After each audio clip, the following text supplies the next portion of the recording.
Hello, and welcome to Fusion Writing, where building character meets creating structure. This is our writing week.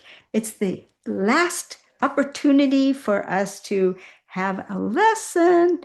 Oh, but there's a little surprise coming in a week, but we won't spoil it right now. Victoria, what will you tease us with on Monday Compass? Last week, I sent everybody hunting for potential art or music or literature inspirations. Hopefully, you put your writer's eye on that task because this week we're going to talk about how to use that information and potentially incorporate it into your writing exercises. So if you haven't done your homework, you've got one day to get it done. Find a piece of art, a piece of music, or even a piece of literature to write about and bring it back so we can get to work. Kathleen?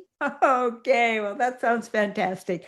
Well, we are in the character trait of equanimity. And last week I had you create some experience cards from your collection of where you got to see equanimity out in the world.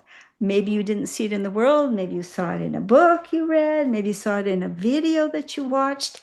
But this time we're going to take those experience cards and we're going to turn them into a story. So come on back and we'll talk more about it tomorrow. See you then. Bye bye.